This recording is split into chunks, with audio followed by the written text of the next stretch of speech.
선지자는 하나님께서 보낸 자들이고요. 하나님의 말씀을 전하는 자가 선지자입니다. 이게 참 선지자인가 아닌가는 딱 두 가지만 보면 됩니다. 하나님이 보내셨던 자가, 보내시는 자가, 또 한 가지 하나님의 말씀을 갖고 있는 자가. 능력은 아닙니다. 기적도 아닙니다. 인기가 많냐? 열매도 아닙니다.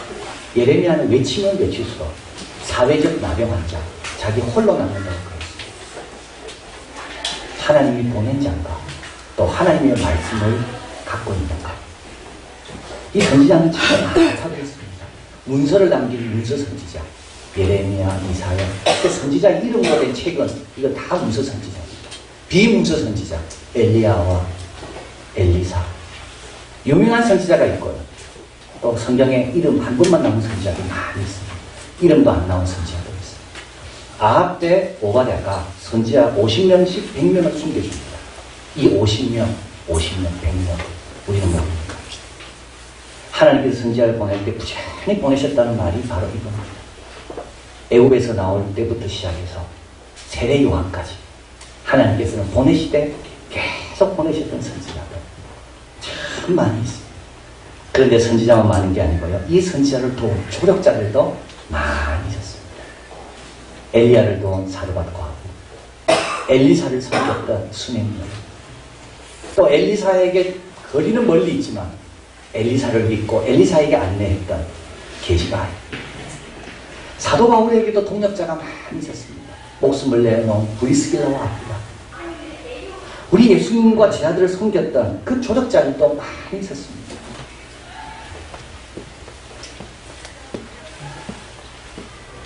헤롯 청지기 구사의 아내 요한나, 수산나. 우리 하나님은 선지자만 보내시는 게 아니고 선지자를 섬길 자들도 함께 보내시는 것을 보게 됩니다. 다윗만 보내시는 게 아니라 다윗 곁에 다윗을 도운 훌륭한 신하들도 같이 보내는 거예요. 그래서 선지자들 같은 선지자의 상을 같이 받게 하시는 거예요. 선지자의 조력자들은 세 종류로 나눌 수 있습니다. 유력한 조력자들이 있습니다. 힘이 있고 위치도 아주 좋습니다. 그래서 그 위치, 그 힘을 갖고 선지자의 사역을 돕습니다. 수넴 여인 같은 여인이죠. 가정 형편도 아주 좋고 남편도 아주 호의적이고 자기 가정을 개방할 수 있고 자기 갖고 있는 것을 가지고 선지자를 도울 수 있는 유력한 조력자들. 예레미야서에 보면 이런 유력한 조력자들이 나옵니다. 39장 14절 바벨론 왕의 모든 장관이 보내 예레미야를 히브리에서 취하여 내어 사반의 손자 아히감의 아들 그다라에게 붙여서, 제가 밑줄을 쳐놨죠. 사반, 아히감, 그다야.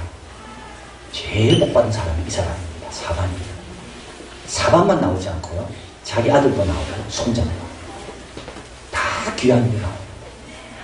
사반은 요시야 때 요시야 왕이 발견한 율법책을 들고 선지자에 갈 때 갖고 간 사람이 사반입니다. 그리고 그 아들 아히감은 에레미야를 죽이려고 할 때 그를 건져준 사람이 아히감입니다. 그리고 또 그의 아들이 나오죠. 그의 아들 그다라는 누굴까요? 바벨론의 예루살렘 멸망했을 때 멸망한 예루살렘 이스라엘을 미스바에서 다스렸던 자가 바로 이 그다라. 3대가 다. 근데 이들의 특징이 있습니다. 이들은 왕 가까이 있어서 예레미야가 왕으로부터 어려움을 당할 때 그때 도울 수 있었던 사람들이 바로 이 사람입니다. 아히감은 더 구해지고요. 또 다른 사반의 아들이 있는데요. 엘라사. 엘라사는 누구냐 하면 왕이 바벨론에게 사신을 보낼 때 그 사신 중에 한 명입니다. 이때 예레미야가 자기가 쓴 편지를 부탁합니다. 이걸 들고 바벨론 포로로 멀쩡한 사람들에게 서신을 전달을 하는데 그 내용이 뭐냐면 너희를 향한 나의 생각은 재앙이 아니라 평안이다. 그러니까 왕 근처에 있어요. 그러나 하나님 주신 그 놀라운 기회를 복음을 위해서 사용한 사람들이 유력한 조약자다. 한 사람 더 들라 하면요. 황간 에벳멜렉입니다. 38장 7절 8절 왕궁 황간 구스인 에벳멜렉이 그들이 예레미야를 굴덩이에 던져 넣었음을 들으니라. 왕이 베냐민 문에 앉았더니 에벳멜렉이 왕궁에 나와서 왕께 고하여 가더라. 그래서 예레미야를 건져주는 겁니다. 여러분 하나님께서 사회적으로 조금 좋은 위치에 주셨습니까? 그때요. 복음을 위해서 일하셔야 돼요. 이런 기회가 왔을 때 그 침묵하고 있으면 안 되는 겁니다. 사반의 아들들처럼 이 구스인은 이디오피아 사람입니다. 그래서 예레미야는 이렇게 말합니다. 구스인, 표범이 피부를 어떻게 하얗게 할 수 있으며 포병이 반점을 없앨 수 있느냐. 이스라엘 사람에 비하면 훨씬 얼굴이 검정색이 구스입니다. 그런데 이 사람이 왕궁에 거하게 되고 예레미야를 도와주는 겁니다. 제가 아는 한 분은 UN 대사도 하셨고 세네갈 대사도 하셨습니다. 이분은 세네갈 대사로 하실 때 세네갈에 있는 선교사들을 다 대사관저로 초대해서 격리해 주시고 어려움이 없는가 상담도 해주고 행정적으로 도움이 필요할 때 도움을 주고 자기 일이 있습니다. 사반의 아들들도 그냥 있는 게 아니라 자기 일이 다 있습니다. 그러나 하나님께서 기회를 주실 때 놓치지 않고 용감하게 예레미야를 위해서 일한 사람들, 유력한 조락자들입니다. 두 번째 함께 예레미야와 함께하는 사람이 또 있습니다. 그래서 이 유력한 조락자들은 자기 일이 있고요. 그 일 하다가 하나님께서 기회를 주실 때 도왔던 사람이라면 함께하는 자들은 누구냐면 예레미야와 늘 동행하는 자입니다. 처음부터 끝까지 예레미야 동행. 누구냐면 바룩입니다. 바룩은 원래 예레미야가 아나도 땅을 살 때 매매 증서를 쓰셨던 아주 글을 잘 쓰는 사람이었어요. 그런데 예레미야가 보니까 이 바룩은 아주 신실하고 충성스럽고 깨끗하거든요. 그래서 하나님께서 내가 불러주는 것을 다 받아 적으라 할 때 예레미야는 누구를 부탁하는가 하면 바룩에게 부탁을 합니다. 그래서 예레미야가 불러준 것을 다 받아 적는 사람이 누구냐면 바룩이고 오늘 우리가 이 예레미야서를 갖고 있는 이유는 이 바룩이 남겼기 때문에 갖고 있는 거예요. 그런데 여러분 하나님의 백성, 하나님의 일을 꾸준하게 할 수 있는 일은 뭘까요? 시험을 이겨야만 꾸준하게 할 수 있습니다. 항상 하나님의 일에는 시험이 있습니다. 남 때문에 시험당할 수도 있고 본인 때문에 시험당할 수도 있고. 그래서 예레미야 45장에 보면 바룩이 열심히 바라졌습니다. 그런데요, 내용이 너무 끔찍한 내용이거든요. 예루살렘이 멸망하고 유다가 포로 끌려가고 그러니까 바룩이 적으면서 생각이 어디가 있겠습니까? 나는 어떻게 할 건가? 이렇게 멸망하면 나는 빨리 도망가야 되나? 나는 나를 위해서 바벨론에 땅도 사놔야 되나? 이러면서 적고 있는 거예요. 그래서 하나님께서 예레미야를 통하여 바룩에게 다음과 같이 말씀합니다. 45장 4절 같이 읽어봅니다. 보라 나는 나의 세운 것을 헐기도 하며 나의 심은 것을 뽑기도 하니 온 땅이 이러하거늘 네가 너를 위하여 대사를 격려하겠느냐 그것을 격려하십니다. 이야 정말 중요한 말이에요. 네 살림이 하지 말라는 거. 그리고 그 다음에는 어떤 구절이 나오는가 하면 네가 어디로 가든지 내가 너를 생명 노량물에 있는 것처럼 지킬 것이다. 여러분 우리가 교회를 하다가 언제 시험에 듭니까? 자기를 생각 많이 할 때 시험에 듭니다. 항상 그렇습니다. 자기가 앞서기 시작하면요 시험에. 근데 자기가 언제 앞설까요? 처음에는 안 그렇습니다. 처음에는 모르기 때문에 그냥 열심히 봉사합니다. 그러다가 어느 순간이 딱 되면 남과 비교를 당하기도 하고 남이 더 인정받는 것 같기도 하고 그럼 어떻게 될까요? 그때부터 자기를 위하여 뭔가 생각하기 시작합니다. 가룟 유다가 왜 예수님을 끝까지 못 찾았을까요? 가룟 유다만큼 가까이 예수님 가까이 갈 수 있는 것만큼 가까이 가는 사람 누가 있습니까? 예수님은 다 알면서도 가룟 유다의 발을 씻겨주시고 가룟 유다를 똑같이 가르치시고 그런데 왜 가룟 유다는 끝에 가서 자기 길로 갑니까? 더 큰 손에 맡기는 법을 몰랐다는 거예요. 내 생각과 다르고 내 뜻과 다르다 할지라도 더 큰 분의 손에 모든 걸 맡기는 것을 가룟 유다는 몰랐다는 거예요. 그리고요 이 두 가지입니다. 항상 이 두 가지가 우리를 넘어지게 합니다. 하나는요 기대고 또 하나는 야망입니다. 기대는요 뭔가 요구하는 거죠. 언제 요구합니까? 권리가 있을 때 요구합니다. 언제 권리가 있을까요? 열심히 했을 때 권리입니다. 열심히 합니다. 그 다음부터는요 요구하게 됩니다. 근데 그 기대가 안 채워지면요 마음이 힘들어지죠. 처음에는 절대 기대 안 합니다. 또 한 가지 야망입니다. 큰 그것만 야망이 아니고요. 남보다 앞서는 것, 남보다 인정받, 이거 다 야망이에요. 야망은 뭐를 극복해야 됩니까? 말씀으로 극복해야 됩니다. 십자가로 다시 지각을 찾아야 돼요. 기대는요, 사랑으로 바꿔야 돼요. 여러분, 아이에게 기대만 해보십시오. 얼마나 부모가 힘들으시는지. 그러나 사랑하기 시작하면요, 좀 자유하죠. 기대하는 사람은요, 기대 맞추기 정말 어려워요. 어떻게 다 일일이 기대를 맞추겠어요? 사랑하면요, 정말 일이 쉬워집니다. 야망이 있는 사람 정말 어렵습니다. 그 야망이라는 건 자꾸 커지거든요. 인간의 욕심이라는 것은 채우는 것보다 더 빨리 가 있다고 합니다. 나는 이것만 채우면 좋겠다 생각이 채워지고 나면 인간의 욕심은 만족과 감사보다 더 커져가 있습니다. 욕심은 항상 변할 거기 때문에 욕심을 채울 수가 없습니다. 그 욕심의 자리에 뭐가 들어와야 됩니까? 말씀이 들어와요. 엘리야와 엘리사를 섬겼던 그 여인들, 처음에는 잘 섬겼거든요. 그러다가 반드시 시험이 오는데 시험이 왔습니다. 아들이 죽는 거였습니다. 근데 그들은 어떻게 합니까? 맡깁니다. 기다립니다. 기도합니다. 그래서 죽은 아들을 다시 선물로 받았어요. 그리고 엎드리죠. 절하고 다시 원래 자리로 돌아갑니다. 다윗의 신하 가운데 처음에는 시작을 잘했다가 끝까지 못 간 신하가 있습니다. 요압입니다. 수루야의 아들입니다. 수루야는 다윗의 누이입니다. 다시 말하면 다윗의 조카입니다. 처음에 다윗 시작할 때 얼마나 잘도 하는지 몰라요. 그런데 이 사람도 다른 주다하고 비슷해요. 야망과 기대를 말씀과 사람으로 바꾸려는 마음이 없어요. 그래서 다윗의 신하들의 명단이 쭉 나오는데 아무리 찾아봐도 요압은 안 나옵니다. 왜요? 야망과 기대가 그대로 살아있었으니까.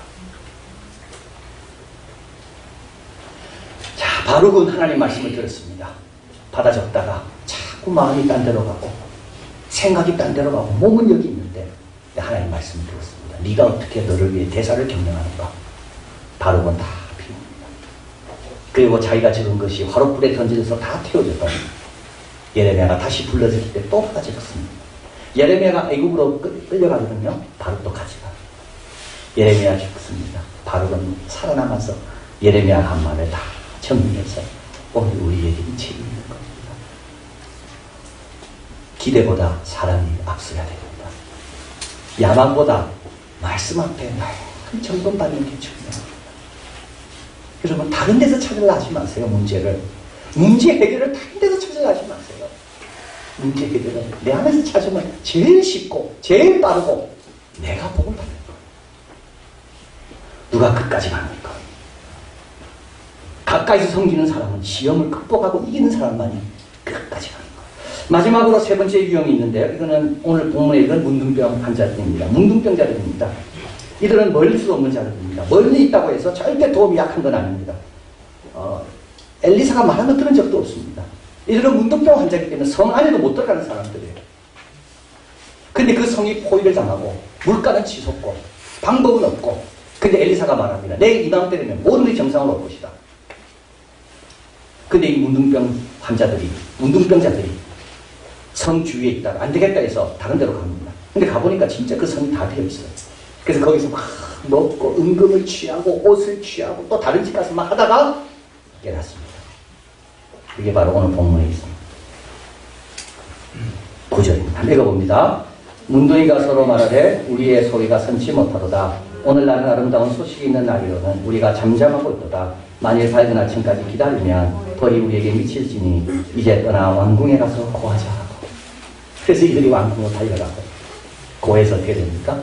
왕궁에 있는 사람들이 다 와서 그걸 먹게 되고 엘리사가 말한 대로 물가는 정상으로 잡히게 됩니다. 이 일을 누가 했을까요? 문둥병자들이 한 겁니다. 근데 이들이 할 수 있었던 이유가 있죠. 이들의 마음이 어땠다고요? 선했다. 선했다. 이들은 용기가 있었습니다. 여러분, 이들이 선했다는 거는요, 중요합니다. 왜 중요할까요? 이 성은 이들에게 잘해준 게 하나도 없습니다. 사마리아 성은 이들을 쫓아냈습니다. 사마리아 성은 이들이 오는 걸 대신했습니다. 이들 오기만 하면 돌을 던지며 저주받은 자들아 물러가라 했습니다. 당신들 때문에 우리 이 성도 병에 걸릴 수 있기 때문에 당신들은 얼씬도 하지 말라고 쫓아낸 성이 바로 이 성입니다. 그런데 이들은 어떻게 했습니까? 선한 마음으로 그 성을 원합니다. 선은요, 사람에 따라 왔다 갔다 하는 게 아닙니다. 그래서 선한 마음이 제일 중요한 겁니다. 선한 일은 사람에 따라 바뀔 수 있지만 선한 사람이 되면 사람에 따라 바뀌지 않습니다. 누가 하나님의 동력자가 됩니까? 마음이 선한 사람이 되는 거예요. 성은 줄여 있는데 우리는 지금 은금을 감추고 있어요. 오늘날 우리 사회 아닙니까? 한국은 어려워 있는데 계속 자기 집에 뭔가를 감추고 있고, 이런 좋은 소식이 있는데도 불구하고 말하기 부끄러워하고 거절당할까봐 두려워하고 내가 이상하게 보일까봐 비겁해지고,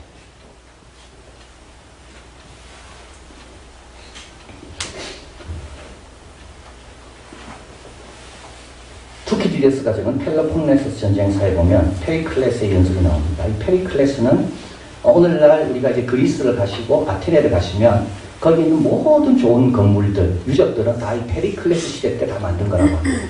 아주 아테네 최고의 전성시대 때 통치했던 사람이 페리클레스입니다. 너무 창조했습니다. 그래서 페리클레스는 이렇게 말합니다.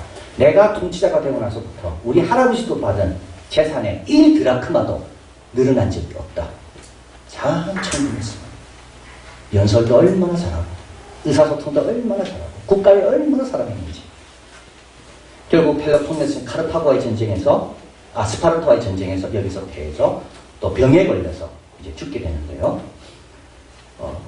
스파르타와의 첫 번째 전쟁에서 25년 정도 전쟁을 하는데 이 전쟁에서 첫 번째 전몰자가 생겼습니다. 이때 이제 이 페리클레스가 장례식을 한 다음에 이제 추도 연설을 이제 하는 겁니다. 이 내용입니다. 우리는 아름다움을 추구하면서도 사치로 흐르지 않고 지혜를 사랑하면서도 유약함에 빠지지 않습니다. 아름다움을 추구하면서도 사치에 흐르지 않고 우리는 지혜를 사랑하지만 약하지는 않습니다. 부자는 부를 사랑하지 않고 그것을 활동의 바탕으로 삼고, 가난한 자는 가난을 부끄러워하기보다 그것을 극복하는 데 게을리한 것을 부끄러워하는 게 우리 아테네 사람입니다. 이것이 아테네에 걸맞는 행동입니다. 뒤에 남은 사람들에게 보다 위험이 적어지도록 자기를 드릴 수 있는 사람이 아테네에 걸맞는 사람입니다. 행복은 자유가 없는 곳에 없고 자유는 용감하지 않는 곳에는 발견되지 않기 때문에 우리는 싸우러 가는 겁니다.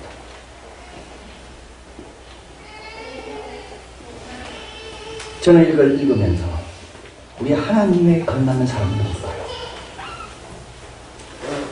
하나님의 일에 걸맞는 사람은 누굴까요? 여기에 참 장관이 나오는데요. 이 장관은 엘리사가 내일 이맘때 물가가 정상으로 될 거라고 말할 때 비웃었습니다. 하나님이 하늘에 창을 내려 그런 일이 아니란다. 우리 하나님 일에 걸맞는 사람은 위치에 따라 정해지는 게 아닙니다. 하나님의 일에 걸맞는 사람은 마음이 서랄까. 영혼을 향한 마음이 긍휼적인 마음입니다. 용기가 있는 것. 뭔가 해야 될 일이 있으면 미루지 않는 그런 순종하되 아브라함처럼 새벽부터 순종하는 것. 이게 하나님 일에 걸맞는 사람이구나. 이런 사람이 아테네에 걸맞는 사람입니다. 멀리 있어도 선한 마음 가지면 부지중에 천사를 대접한 아버지도 선한 예수입니다. 억지로 십자가를 지고 간 구레네 시몬, 십자가의 뜻도 몰랐죠. 그럼에도 불구하고 마음이 열렸기 때문에 그 십자가를 진 거예요. 그래서 온 집안이 다 하나님 일에 귀하게 쓰임받은 겁니다. 거리가 중요한 게 아닙니다. 위치도 중요한 게 아닙니다. 기회 왔을 때 선한 마음, 용감하게 나갈 때 하나님의 일에 쓰임받는 거예요. 고린도전서 3장 9절 같이 읽어봅니다. 우리는 하나님의 동력자들이요 너희는 하나님의 밭이요 하나님의 집입니다. 참, 여러분 하나님의 동력자. 사업할 때 절대 하지 마라 그러죠. 사업할 때 뭐 하지 마라 그러죠? 동업하지 마라. 사람은 바뀝니까? 우리 하나님과 동업에서는 손해보는 게 없습니다. 우리 하나님은 다 하시고 오히려 힘든 일을 본인이 감당하시고 우리가 하나를 부렸다면 10개를 거두게 되시는 분이 우리 하나님이세요. 우리가 그런 일에 하나님의 동력자고 그리고 하나님 우리에게 일만 시키지 않습니다. 하나님의 밭입니다. 이 우리에게 주신 이 생명의 씨가 잘 자라고 돕는 분이 하나님 그리고 하나님의 집 하나님이 우리를 어떻게 아름답게 빚어가실까요? 기대가 되지 않나요? 하나님이 우리를 빚어가시는데 때로는 시험을 통하여 때로는 난관을 통하여 어떻게 빚어가실까요? 이번 가을 비전 축제를 두고 주님 말씀합니다. 너희가 넉 달이 지나야 출소할 때가 이르겠다 하지 않느냐. 내가 너희에게 눈을 들어 다시 보고 희연서 출소하게 될 거라. 내가 너희가 노력지 아니한 것을 거두러 보니었나니 이 문둥병 사람들 같습니다. 그들이 노력하지 않는 것에 가보니까 성이 다 비어있고 거둘 게 너무 많이 있는 거예요. 다른 사람들은 노력하였고 너희는 그들의 노력한 것에 참여해야 됩니다. 이번 일주일 동안 열심히 하나님의 동력자에 걸맞는 용감하고 선함으로 전도하시고 그래서 주님 말씀대로 되는 일에 귀하게 쓰임받는 우리 모두가 되기를 바랍니다.